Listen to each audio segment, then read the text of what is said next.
For pony content that's quite unique, the Brony Clubhouse is what you seek. Just don't make me into a stew, okay? Hey there everybody, my name is Spencer of the Brony Clubhouse, and with me today is the lovely and talented Brenda Crichlow. How are you today? I'm giving you a shout out. I'm good. I'm very good. Thank you so much. How are you enjoying Vegas? What is not to love about Vegas? The city that never sleeps. Holy smokes. The city of lights and magic. Is it your first time? It's my first time to Vegas. And what better way to do it than with a Brony convention? Everybody's been fantastic. Yeah, I mean, how are you enjoying the convention, actually? Like I said, everybody is fantastic. This is my second one. So, the first one was Equestria LA. And I was a bit, wide-eyed and kind of taking everything in. And then from LA, there have been a few Bronies that have come to this convention. So they've been wonderful in welcoming me here now, and I kind of get everything now. Was it a bit of a unexpected turnout for you that everyone's going to be just so lovely and so welcoming? Yeah, well, I had no idea that everyone was such a fan of the show, and then I've met the nicest, most talented people all around. So some are artists, some are more technically inclined, some are from the army, like from the military. I've met a huge range. So yes, it's a great community. Now, you, for those of you who do know, she plays Sakura on My Little Pony. And on the show. And it's a really celebrated character, in fact. And again, I'm aware now, but I had no idea. I just used to come into the studio and kind of do my thing. And it was actually Mike from Everfree who sort of said, "So, what do you think of the Brony community?" I said, "Who? So, do you know people are enjoying the character?" I said, "What?" That's a thing? I said, "Really?" I'm a mom. I have a 9-month-old son, and I have a 4-year-old girl. And at the time when I went to LA, my son was just 3 months, and my head has been here. My focus has been here, popping into work, and then my family. Yeah. So mummy brain, that's a very real phenomenon, among other things. But I just was not paying attention. So now I'm aware, and it has changed a little bit about how I feel when I come in to do my job. I mean, there's things that I still have to do, but being aware that there's a listening audience, that somebody is paying attention, you can't help but have that thought as you take that first breath and get yourself physically into character. So we all try to come in and do the best job that we can, but it makes it even better to know that somebody's hearing you, somebody's listening, we're having an impact. And it's almost so real when you come in here and you come to these conventions that it's just like, all they hear is your voice. Yeah, nobody gets to see you ever. And then you're just like, they love that so much, and that's just, it's such a great feeling. And this is me. This is how I This is talk. Brenda. this is what I do. And then, of course, when I come in and I do the character, Sakura is a mixture of a bit of Jamaican, a little bit of African. And that character sits differently than how I'm talking to you it just sits differently. It sits a little lower down in my register. Which is really almost like the magic about it, is that it's a very different, most of the ponies are kind of like the high pitch kind of magical. This one's more like a mysterious. I'm completely the opposite, but I would never be able to do what my friend Andrea does. Even if I tried, I would never be able to do Pinkie Pie. And I just normally just don't have that in my register for my voice to go up there. I have a few characters that I've done where, it sits up here, but for the most part, my natural speaking voice is as you hear it, which is here. And then, of course, now it goes lower and lower and lower for Sakura. And that must be so fun during the recording section. I mean, you go like, oh yeah, are we ready? And then let's bring it down. Yeah, I have to take a moment, and what most people don't see is the physicality of it. So if you got to be a fly on the wall and watch all of us at work, then you would see how everybody stands. You would see what people do with their faces, what people do with their arms, and we're all in a circle, sort of a semicircle, with our director and producer behind the glass here. We've got all our mics and our scripts and our stands. And, for my character, my arms go out. Right. I'm okay. here we go. And I take a big breath and the hands are flying and, you know, things are like this. As long as I don't hit the mic, I've got my headset on, we're all good to go. It must be so hard because, I mean, I'm sure there's too many laughs in there. Oh, yes. But you know what? The laughs are all between the takes that you don't hear because when we're actually recording the episode, it's timed. And yeah, there's a lot of improv and silliness that happens right up to, and line 203 or what have you, and then it's quiet. And whoever has the mic, everything shuts down and just move your script. Everybody goes into almost a slow-mo or looking over at people and you're kind of going. And speaking of other works, as a matter of fact, you've done a lot of other projects outside of MLP. You're acting. We looked you up on IMDb, and you play a lot of reporters.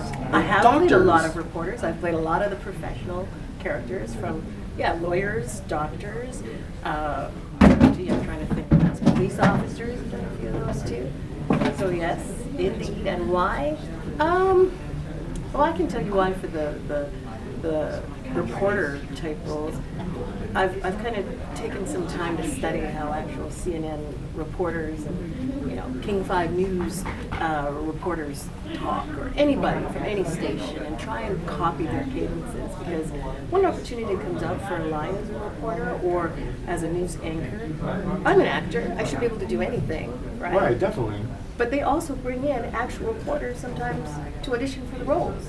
So sometimes they're my real competition. I have not studied or gone to broadcast journalism to get those natural rhythms and cadences.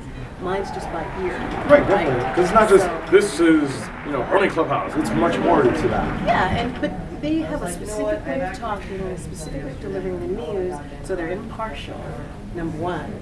And number two, it's so that everything is across the board, even, and everyone can understand. So they articulate in a certain way. So I'll try and give you an example. I don't know, sometimes I do a handle, you know, Marina Maxwell, CKCN News. I know. And very they nice. deliver like so, but they could deliver the same news with what you're seeing is a freight train carrying radioactive and nuclear chemicals as it speeds out of Denver, out of control. They have some way of talking like so to make sure everything is heard. So I just practice my stance. Bam, you get that one. Then the doctor's roles, those are kind of the technical speak. Right, there's a lot of heavy words involved. It's a different kind of material. Epinephrine, push 100 milligrams of CC, quick, you know, give them CPR, blah, blah, blah. And you have to sound like you know what you're talking about. It's no different than whatever your favorite show would be, where, you know, they're actors too, but you believe them as doctors. So I have to look up what half of what I'm saying is. And the same thing with like something as simple as voicing a zebra. You know, you have to say that she's like this mysterious, you know, kind of like the helpful watcher guide person, that she's always there for everybody in her own mysterious way. Yeah. And just, it's the selling of the product. Well, yeah, when we auditioned, that was the descriptive. That's what they wrote about her, that she was wise, she was a bit of a shaman, she was mysterious. And, you know, this is sort of her background. She was originally sort of a Cajun mix, which I had a heck of a time trying to give them a really convincing Cajun accent. I'll be very brutal. Well, she does have white straps after all. Yeah, so it's like, you know, you go in with an idea, and then, you know, working with the director, then you can feel, you know, when you kind of nailed it a little bit, and they like the direction of where it's going, and then sometimes you're not sure. And you leave, and then you hear, oh, they actually do like what you did, and they like it for the part. So, yeah, that's how it kind of metamorphoses. Now, with Sakura, her most known for trait is the rhyming. Right.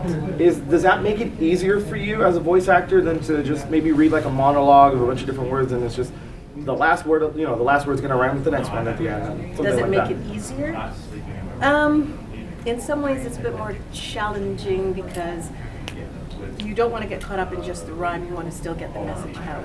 So just because it rhymes here at the end, you don't want to get caught into the cadence of da-dun, da-dun, da-dun, da-dun, da-dun, da-dun, da-dun, right. da-dun. You want to make sure as well, in concert with the accent and the rhyme, there's to be things involved, and the information, what she's trying to get across. All three of those have to come together, so in very quick order. So to stay in character and not get caught in that bum is a tough one sometimes, but that's what makes her unique as well, because we've got some pretty talented writers that make it make it easy for me to learn and say. Yeah, I mean, especially with season 3, you know, with the ending of this very short season, and then it's just like there's a new season that's coming out, much more opportunity for more Sakura. I can't talk too much about that. I know it's things, so we got to circumvent that because I got. Hey, look, a moose! Hey, look, a moose! Oh man, that's awesome! Look, a moose! Wow. What's a moose doing in Vegas? Yes. I really don't know. I'm really quite surprised. Let's go talk to that moose. Little city moose, you know. He's gambling. He's gambling. He's a gambling moose. And you know, one thing that I really was not more so disappointed, more like I wish I could see some ponies in this season got some singing roles. Like Celestia got a singing role. Yes. You know, I want to hear like a really cool rhyming Sakura thing. I mean, how fun would that be? You know, that's up to them to figure out how that's all going to come into play, and you just never know. Yeah, I mean, these guys are pumping up with some unexpected surprises left and right. Yes. I mean, with the Alicorn deal, everybody, there were some who were for it and the naysayers. Oh, you know, but listen, everybody's entitled to an opinion. It's okay. It's okay. You're not going to be able to please everybody all of the time. And, you know, we just do what we do, and it's going in the direction. So the hope is everybody will continue to be on board and will, like, renew. But as I said, you can't please everybody all the time. There's going to be some twists and turns. That's just kind of natural. It's just part of life, right? And, you know, and it's a bummer. It's like if you really didn't like it and you're, I'm leaving the fandom. It's like, oh, please don't. There's been so many of that going on. Bumps in the road. It's like going on a roller coaster. Come on now. So you're about to hit the high peak. Why get off the ride now? You got to keep faith. And as everyone has been saying, believe in the writers and believe in the voiceover guys, because they're the ones they're making us, you know, watch the show, and they're bringing it together. And, you know, all you ladies and guys out there, you guys do fantastic work. Oh, thank you. It's so, thank you. You know, and it shows here that people love what you guys do. Well, I'm thrilled to have a character. I love Sakura myself, and there's a little bit of me in there too, so that helps to believe in the character as well. So, you know, if I can provide some enlightenment, some wisdom, you know, a little bit of my own sort of sugar and good loving, then I'm happy as a clown. So, yeah. And actually, a curiosity question: you play Sakura for the most part. Are there any other kind of roles that maybe you would love to fulfill? Maybe what kind of a pony would you love to play as? What kind of a pony would I love to play? I don't rightly know. Maybe somebody might. I've had a few people give me some suggestions, so I'll give a shout out and say maybe some people can suggest something. I don't know. Great writers and artists, get on this. An action hero, Sakura. No, I don't know. And I think somebody was asking me this earlier, and I thought it was a really interesting question. I'm actually not sure of the answer. Are you on Twitter? Did somebody ask me? I think they did. And if you're not, why not? I'm not on Twitter, and if not, why not? I don't rightly know. I don't have the answer for that. I guess I'm a little shy, a little technically challenged. So I need to probably get on that. And I think I said that for the first time when I was at QLA. And I don't think I believed that anybody would really be interested in following me. But I've had other people, this is the second time, say, well, more than the second time, say, right. What's your problem? Like, come on. So, yes, I have to get on that. Let me just try and spread myself out a little, well, not as thin as peanut butter, but let me just try and spread out just a little more and make that attempt and put it on the list of lists to get on that. So I do owe it go to work. Number 2, make a Twitter. Well, yeah, because I've had so many people come up to me and say, "Are you? And how can we get in touch? And can we see what you're up to? And do you have a page somewhere?" And I'm just a bit behind the times that way. And people would. But I'm not. Look what happened to yeah, Tabitha got one. Tabitha got one. I'll be right behind Tabitha because I think there's Tabitha. At first she was like, no one's gonna follow me, and like a day later she's got like 50,000 people who are all like Tabitha. So, and there's people who would love to. It's that belief thing too, right? Because she's like me. We're kind of like Earth people that way. She's the one that looks after all of us when we're in session. So I'm not surprised that it took her this long to get on board. It wasn't anything personal. It was just, we're not. I'll speak for me. I just wasn't in that world to know, and I've been so busy with motherhood. So that's it. That's all I'll say. I'm going to get on it, though, because I really will not have an excuse when soon. Coming soon to a theater near you.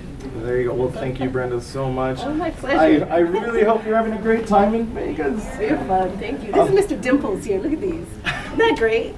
That's gonna be. You're gonna have to write it yourself on there. Mr. Dimples. Mr. Dimples on there. Thank you very much for joining us. Once again, I'm Spencer. Thank you for joining us, Brenda, for the Brony Clubhouse. I'll see you guys next time. I'll be right there too. Cheers.